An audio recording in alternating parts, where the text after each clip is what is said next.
Did you know that the first social media site was made in 1997? 6degrees.com was a site that let you make a profile, add friends, and message each other through a private system. It doesn't seem too different from what happens now, except there's a lot more people on the internet. Like, a lot more. In the US alone, the percentage of social media users increased by 74% from 2005 to 2019. I could go on about how internet and social media have evolved, but that's a topic for another day. Maybe another day. I don't know if I'll ever talk about that.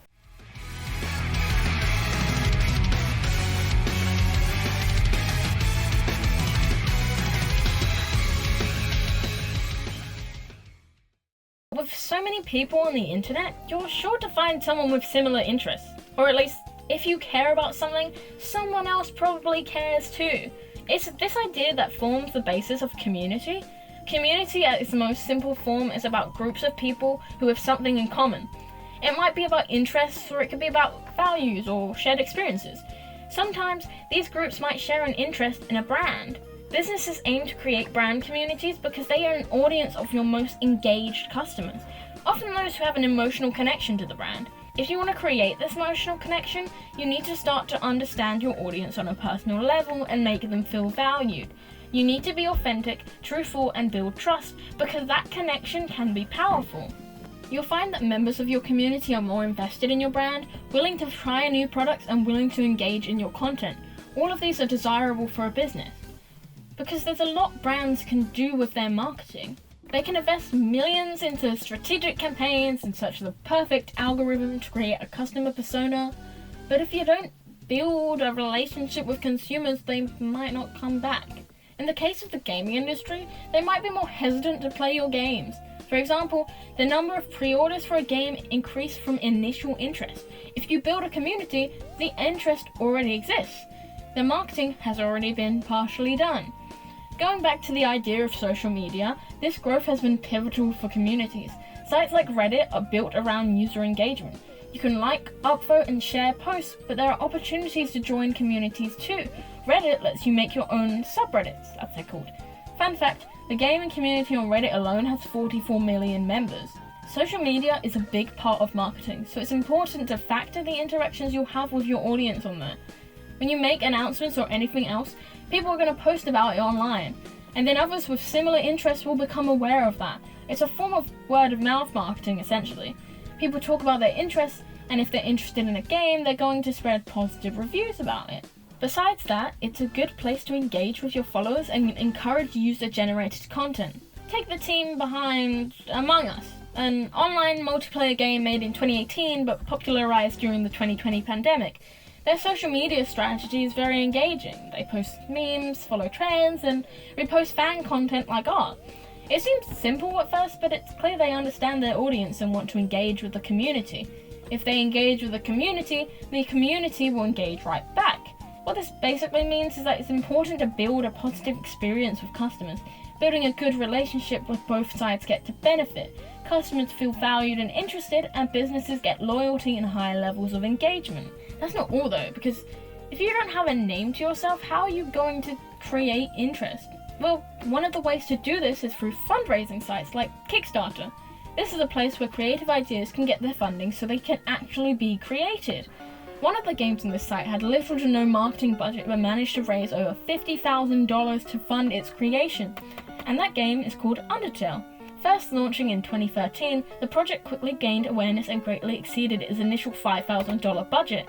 Through crowdfunding, the game built its own fanbase who were interested in the game's unique ideas. After the initial funding, the game would launch 2 years later in 2015, where word-of-mouth marketing would take place on sites like Twitter, Reddit, and Tumblr. Big streamers and YouTubers would act as a form of shared promotion, and user-generated content would be shared across the internet. The game would end up selling 100,000 copies in its first month, and all that started was a crowdfunding campaign that had about 2,500 people interested. That small community were getting updates from the creator Toby Fox during development, so there was already some interest. But they were promised benefits on Kickstarter too, including receiving the soundtrack, getting concept art, or even having your name in the game's credits.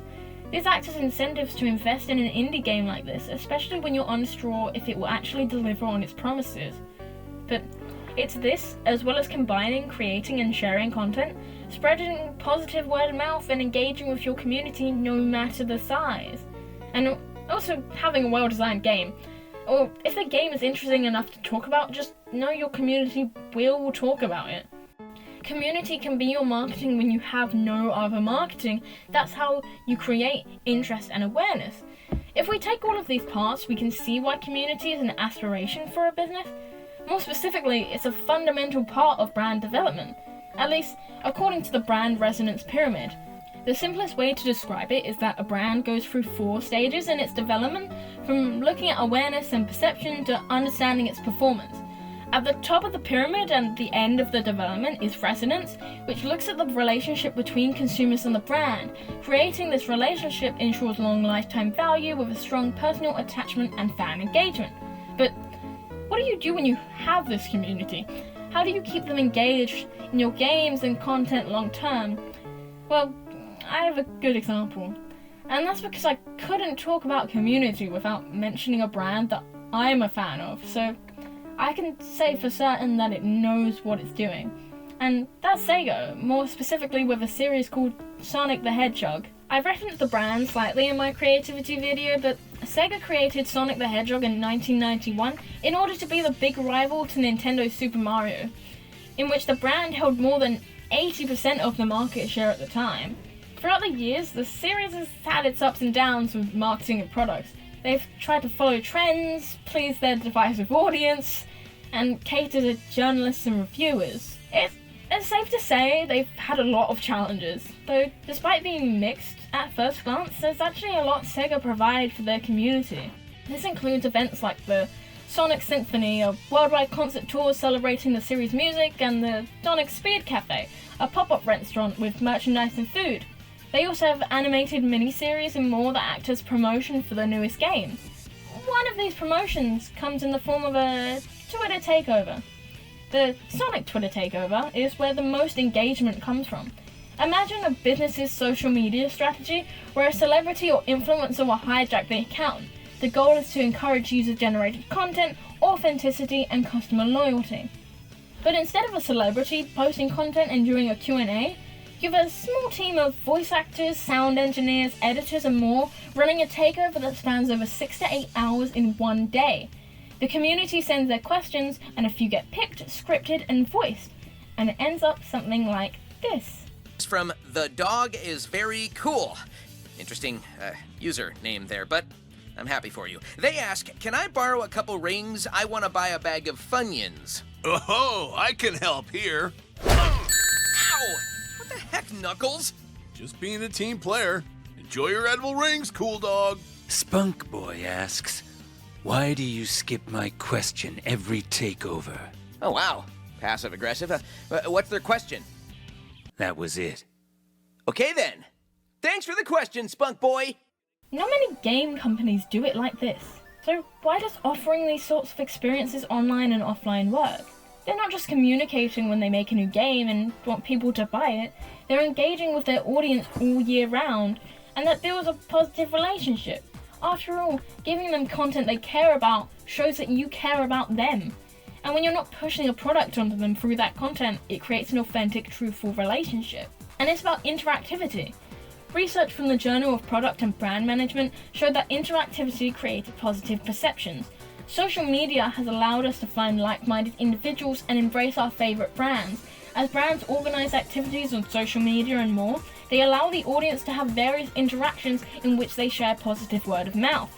Enjoying these events lead to greater customer satisfaction and then loyalty. There's also a level of social influence and validation in knowing others share a similar interest. These events organize a community around one sort of hypothetical space where you're going to find other people like you. Finding others in that space creates that shared experience that pulls people together into a community. After all, people trust people more than brands. But I'll talk a bit more about that later. So, a mix of community building and engagement. Long term, it'll create customer loyalty and helps build positive experience with the brand. Sounds all good, right? But for a series so mixed, sometimes it's community that will support the brand. Customer relationship building is the key here, and in this case it's a two-sided exchange. Or we can see it as an application of the social exchange theory. When a brand offers benefits, customers will reciprocate by building a relationship. As long as both sides provide support and maintain a level of satisfaction, this relationship will last. Both sides understand their influential power. For instance, Sega is known for allowing lots of fan projects involving their games. Letting consumers use your IP can be risky and could have a negative impact on your brand.